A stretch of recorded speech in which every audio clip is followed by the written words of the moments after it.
बिस्मिल्लाहिर्रहमानिर्रहीम अस्सलाम वालेकुम। वेलकम टू अलहरम व्लॉग। मैं खैरियत से हूँ। उम्मीद है अल्लाह ताला के फजल करम से आप भी खैरियत से होंगे। अल्लाह ताला आपको अपने हिफ्ज़ मान में रखे, आमीन सुम्मा आमीन। व्यूअर्स, आज की जो मेरी रेसिपी है वो ख़ास कर शुगर के पेशेंट के लिए है, जिनकी शुगर जो है वो कंट्रोल ना होती हो। तो वो ये वाली रोटी जो है, यानी कि जो बेसन की रोटी मैं बना रही हूँ, ये रोटी बनाकर खाएंगे तो उनकी जो शुगर लेवल है वो बहुत ही कम सतह पे आ जाएगी। और ये रोटी जो है ये बनानी भी बहुत ईजी है और खाने में भी ये बहुत ही मज़ेदार होती है। तो फिर चलिए ये वीडियो को करते हैं शुरू। वीडियो शुरू करने से पहले काइंडली जो उन्हें देखने वाले हैं प्लीज़ वो मेरे चैनल को भी सब्सक्राइब कर लें और साथ में जो बेल आइकन का बटन है उसे भी ज़रूर प्रेस करें। तो फिर चलिए कहते हैं बिस्मिल्लाहिर्रहमानिर्रहीम। बेसन मैंने लिया है 1 कप, यानी कि जो 250 ग्राम है। ये मेजरिंग कप के साथ मैंने मेजर किया है।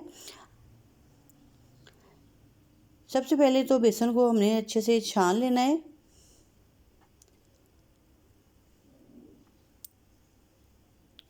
मैं जी सिर्फ बेसन से ही रोटी बना रही हूँ। आप चाहें तो इसके अंदर 2 कप बेसन है तो 1 कप आप आटे का भी डाल सकते हैं। बेसन को मैंने छान लिया है। अब मैं इसके अंदर ऐड करूँगी प्याज।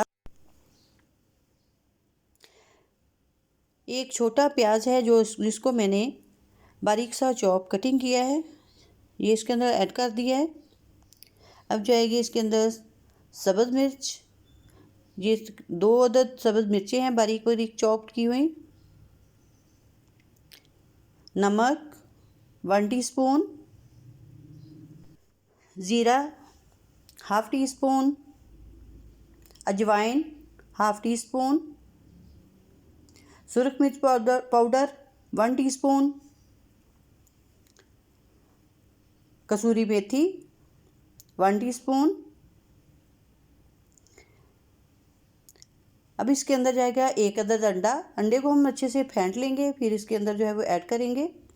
अंडे को फेंटने के बाद बेसन के अंदर जो है वो ऐड कर दिया है। अगर आपको ब्लड प्रेशर है या कोलेस्ट्रॉल वगैरह है तो आप फिर ये जर्दी जो है उसको ना डालें, सिर्फ आप अंडे की जो 2 सफ़ेदियाँ हैं वो डाल सकते हैं। अब इसको डालने के बाद हमने थोड़ा थोड़ा सा पानी डालते जाना है और इसको अच्छे से जो मिक्स करते जाना है। हमने इसका थोड़ा सा पतला सा जो लिक्विड है बैटर जो है वो रेडी करना है।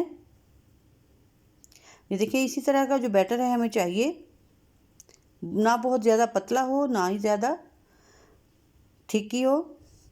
अब मैंने जो तवा है उसको चूल्हे के ऊपर रख लिया है। उसके ऊपर थोड़ा सा लगाऊंगी कुकिंग ऑयल। कुकिंग ऑयल ऐसे सारे तवे के ऊपर जो है फैला लें और फिर इसके ऊपर जो बैटर हमने रेडी किया है बेसन का वो इसके ऊपर डाल देना है। बैटर को डालने के बाद चम्मच से इसको मिक्स ऐसे फैलाते जाएं।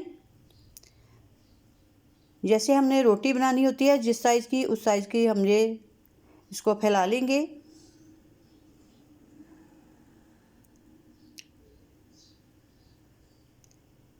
इसको अच्छे से सेट कर लें।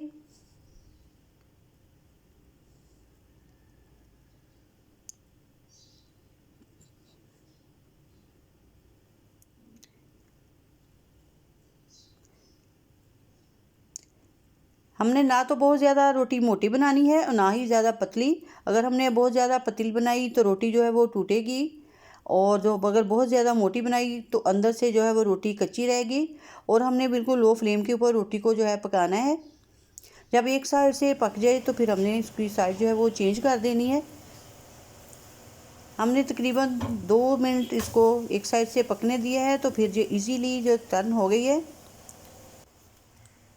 अब दूसरी साइड चेंज करके इसके ऊपर हमने जो है वो ऑयल जो वो लगा दिया है।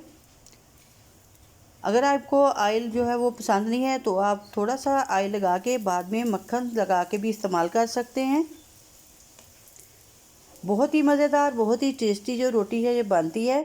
और ख़ासकर ये शुगर के जो मरीज़ हैं जिनकी शुगर जो है वो कंट्रोल नहीं होती, तो ये रोटी जो है बहुत ही मुफीद है।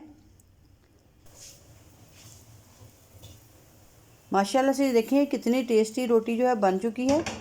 इसी तरह से दूसरी रोटी जो है वो भी बना लेंगे। मैंने 1 कप से ये देखिए 2 रोटियां जो है मेरी बन चुकी हैं। मैंने इसके अंदर आटा भी ऐड नहीं किया और सिर्फ बेसन से ही रोटी जो है वो बना रही हूँ।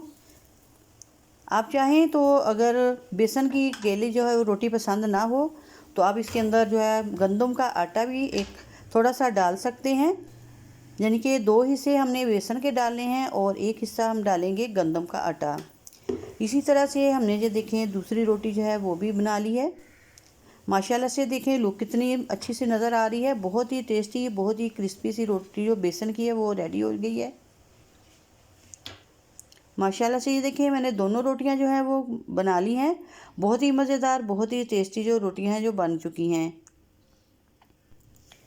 रोटियां जो हमारी बन चुकी हैं, आप इसे चाहे तो दही के साथ इस्तेमाल कर सकते हैं, लस्सी के साथ इस्तेमाल करें, मक्खन के साथ इस्तेमाल करें। बहुत ही मज़ेदार, बहुत ही टेस्टी जो रोटी है वो बन चुकी है। अगर आपको मेरी आज की वीडियो जब पसंद आई हो तो प्लीज़ लाइक और शेयर ज़रूर करें और प्लीज़ जो नए देखने वाले हैं वो मेरे चैनल को भी सब्सक्राइब कर लें।